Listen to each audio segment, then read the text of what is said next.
Eu sou Mário Persona e essas são as respostas que eu dei aos que me perguntaram sobre a Bíblia. Você perguntou a razão de grupos seculares e mundanos como comunistas, feministas, LGBTs, políticos, partidos políticos e outros têm o costume de citar a Bíblia de forma seletiva, só naquilo que lhes interessa. Enquanto isso, os cristãos genuínos creem que toda a palavra é inspirada por Deus e não apenas os livros que convêm às coisas desse mundo, ou as passagens que convêm às coisas desse mundo.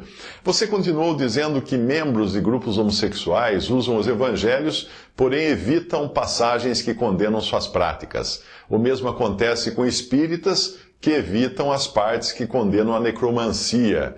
E os políticos, que passam por alto das passagens que falam da responsabilidade dos governantes.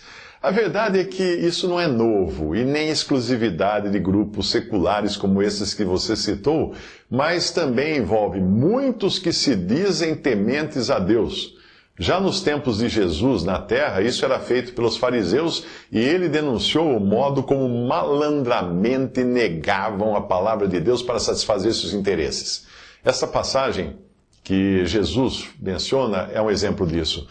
Depois perguntaram-lhe os fariseus e os escribas: por que não andam os teus discípulos conforme a tradição dos antigos, mas comem o pão com as mãos por lavar? E ele respondendo disse-lhes: bem profetizou Isaías acerca de vós, hipócritas. Como está escrito: este povo honra-me com os lábios, mas o seu coração está longe de mim. Em vão, porém, me honram, ensinando doutrinas que são mandamentos de homens.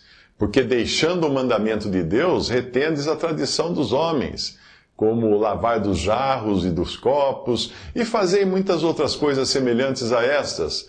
Dizia-lhes: bem invalidais o mandamento de Deus para guardardes as vossas tradições. Porque Moisés disse: honra teu pai e a tua mãe, e quem maldisser o pai ou a mãe, certamente morrerá.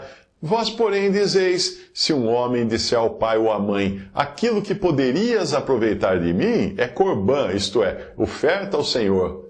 Nada mais lhe deixais fazer por seu pai ou por sua mãe, invalidando assim a palavra de Deus pela vossa tradição, que vós ordenastes.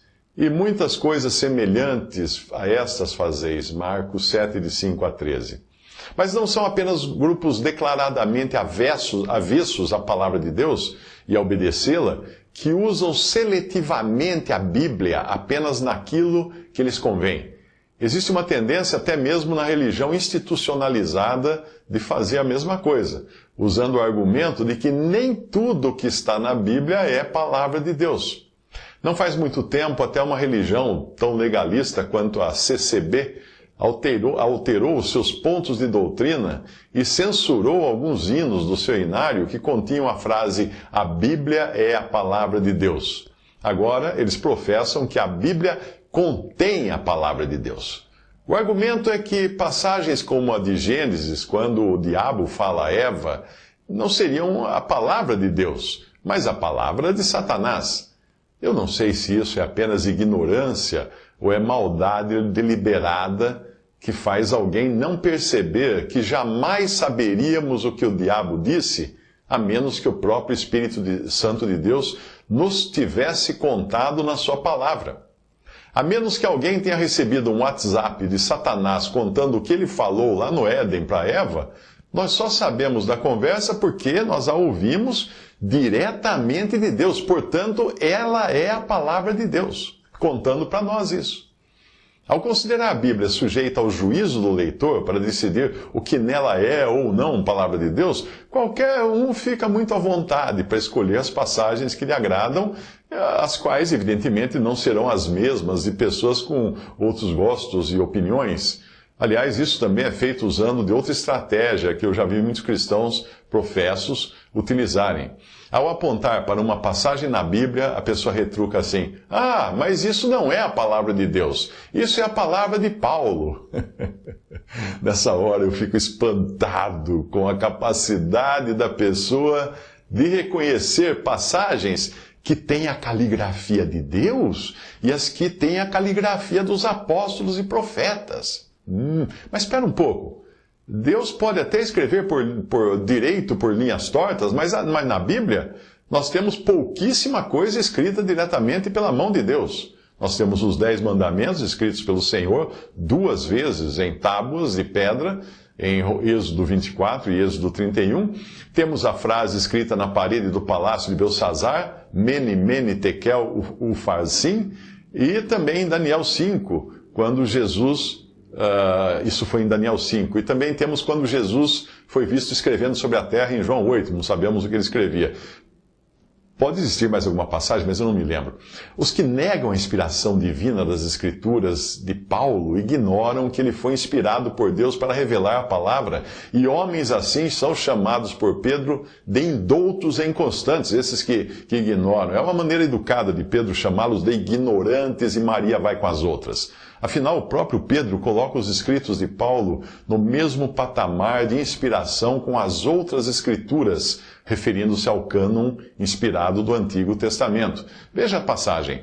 Por isso também damos sem cessar graças a Deus, pois havendo recebido de nós a palavra da pregação de Deus, a recebestes não como palavra de homens, mas, segundo é na verdade, como palavra de Deus, a qual também opera em vós os que crestes. 1 Tessalonicenses 2, versículo 13, isso aqui foi Paulo que escreveu, e depois Pedro fala, tende por salvação longanimidade de nosso Senhor, como também o nosso amado irmão Paulo vos escreveu, segundo a sabedoria que lhe foi dada, falando disto, como em todas as suas epístolas, entre as quais há pontos difíceis de entender, que os indoutos e inconstantes torcem, e igualmente fazem isso com as outras escrituras, para a sua própria perdição. 2 Pedro 3, de 15 a 16. Muitos tentam se opor a esse costume de se excluir coisas da Bíblia, citando Apocalipse 22, 18 a 19, mas o problema é que a passagem não fala do livro Bíblia, porque tal livro nem existia quando foi escrito o livro de Apocalipse, que é ao qual o Senhor estava se referindo ali, quando ele disse, porque eu testifico a todo aquele que ouvir as palavras da profecia deste livro, que se alguém lhes acrescentar alguma coisa, Deus fará vir sobre ele as pragas que estão escritas neste livro, e se alguém tirar quaisquer palavras do livro desta profecia, Deus tirará a sua parte do livro da vida e da cidade santa e das coisas que estão escritas neste livro. Apocalipse 22, 18 a 19. Timóteo foi avisado por Paulo que esses desvios aconteceriam, e como é triste nós o vemos acontecer principalmente dentro dos círculos chamados cristãos. Conjuro-te, pois, diante de Deus e do Senhor Jesus Cristo, que há de julgar os vivos e os mortos na sua vinda e no seu reino, que pregues a palavra. Instes a tempo e fora de tempo, redarguas, repreendas, exortes, com toda a longanimidade e doutrina, porque virá tempo em que não suportarão a sã doutrina, mas tendo comichão nos ouvidos, amontoarão para si doutores conforme as suas próprias concupiscências, e desviarão os ouvidos da verdade, voltando às fábulas. 2 Timóteo 4, de 1 a 4. Mas o Espírito expressamente diz que nos últimos tempos apostatarão alguns da fé, dando ouvidos a espíritos enganadores e a doutrinas de demônios, pela hipocrisia de homens que falam mentiras, tendo cauterizado a sua própria consciência. 1 Timóteo 4, de 1 a 2. Maravilho-me de que tão depressa passasseis daquele que vos chamou à graça de Cristo para outro evangelho, o qual não é outro, mas há alguns que vos inquietam e querem transtornar o Evangelho de Cristo, mas ainda que nós mesmos, ou um anjo do céu, vos anuncie outro Evangelho, além do que já vos tenho anunciado, seja anátema ou maldito. Assim como já vos dissemos agora, de novo também vos digo, se alguém vos anunciar outro evangelho além do que já recebeste, seja anátema ou amaldiçoado. Gálatas 1, de 6 a 9. Quem é de Deus escuta as palavras de Deus. Por isso vós não as escutais, porque não sois de Deus, disse Jesus aos fariseus em João 8,47. Existem muitas outras passagens com alertas semelhantes contra os que distorcem as Escrituras ou as negam sem qualquer vergonha. Mas eu acredito que para uma alma sujeita ao Senhor e que teme a sua palavra, estas passagens sejam suficientes. O que despreza a palavra perecerá, mas o que teme o mandamento será galardoado. Provérbios 13:13. Visite respondi.com.br. Adquira os livros ou baixe e-books. Visite 3minutos.net. Baixe o aplicativo.